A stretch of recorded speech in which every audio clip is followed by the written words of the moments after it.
одоо уулзалт цэнгүүний маань хүндэт зочин Монгол улсын соёлын гавьяат зүтгэлтэн Гинтэн жамцын Бадам самбуу ах маань хүрэлцэн ирсэн байна. За сайхан урьдчилж байна уу? Сайхан урьдж байна уу сайхан. За улсын түүхт 100 жил болох нэ. Энд одоо 100 жилийн түүхийнхаа ямар зүйлээр нь юугаараа ер нь бид нар илүү их бахархах ёстой тухайд танд ямар зүйл санаанд орж байна? За ер нь яг энэ Монгол орны аймаг болгон өөрийн бахархалтай сайхан байдаг.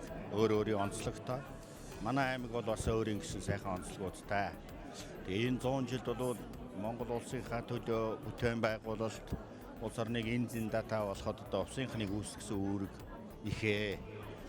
За ер нь бол 1925 онд Чандуун уулын аймаг гэж байгуулагдаад тэрнээс хойш 31 онд дахиад Дөрвөдийн аймаг, Увс аймаг гэсэн одоо нэрээр дамжаад ингэж явсан одоо түүхтэй.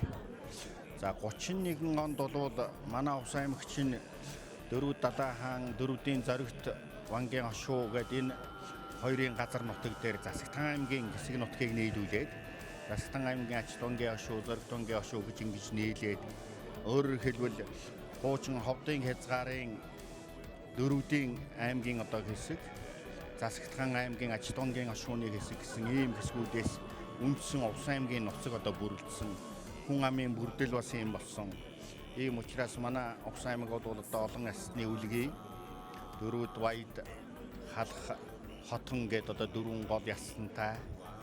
За ерөнхийдөө одоо нэг 80 гаруй мянган хүнтэй байна гэдэг чинь манай аймгийн гаралтай нэг 300 гаруй мянган хүн Монгол даяар амьдарч байгаа юм. Монголын бүтээн байгуулалтанд оролцож амьдралаа зохицуулж ингэж яваа. Энэ хооронд бол Увс аймаг бол Увс аймгийн гаралтай хүмүүс Монголын төр засгийг удирдахж явлаа. Аж үйлдвэрийн бүтээн байгуулалт бүх зүйлүүд олон баатар гавьяатуудыг төрүүлсэн. За мөн одоо бүх дэх спорт. За босод одоо соёлын одоо салбарт бол их онцгой үүрэг гүйцэтгэсэн ийм одоо аймгаа. Тэгэхээр зэрэг манай аймгийн 100 жилийн ой бол нэжгэр сайхан болно. Одоо энэнд бол эргэлзэх юм байхгүй. Яагаад гэвэл бид бол нутаг усаан гэж боддог, тал талаасаа нийлдэг, өөрийн бахархах зүйлүүдтэй. Энэ жил бол одоо олон аймгийн ой давхцахгүй, манай аймгийн ой ганцаараа одоо цолгорч болно.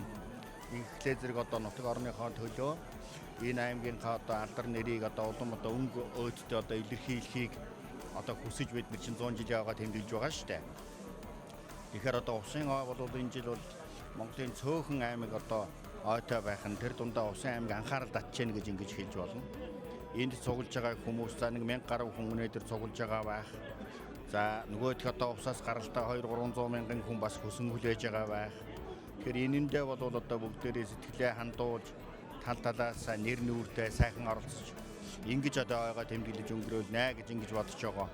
Манай аймагч одоо хожуухан одоо Монгол улсын төрийн баяр цэнгэлд одоо оролцсон хэдий боловч маш олон хүчлүүдийг төрүүлсэн. Одоо өнөөдөр л ихэд одоо ингээд 5 авраг байж байна тийм ээ. За тэгээд морь сур гэдэг тэгэхээр зэрэгэл бас өөрийн байр суурьтай. Тэгэхээр одоо Монголын үндэсний энэ баяр цэнгэлд баруун хязгаар Увсынхны 100 жил гэж их сайхан нэзгэр зүйл болох нэ. За энэнд одоо бид нэр их баяр хөөртэй оролцож тал талаасаа дэмжиж ийм том үйл явдал, том хэрэг явдал гэдэг чинь хүн бүхний оролцоогоор түүний тавьж байгаа сэтгэлээр тийм ээ. Тэдний одоо чинь хүчин зүтгэлүүдээр их сайхан болдог. Ийм л одоо өмнө байна даа гэж бодож байна тий. За баярлалаа. Нутгийн зам олонд таныг хүлээж байна. За баярлалаа. Та бүхэнд аз жаргал сайн байхыг хүсье. Увс аймгийнхантай энэ өдрийн мэндийг дэвшүүлье. За ойдоо бүгдээрээ оролцож нэзгэр сайхан байж бидний аз жаргал түүхийн нэг тэмдэглэл сайхан мөчлөг одоо их сайхан өндөр зохион байгуулалт болтугай гэж ерөөё. За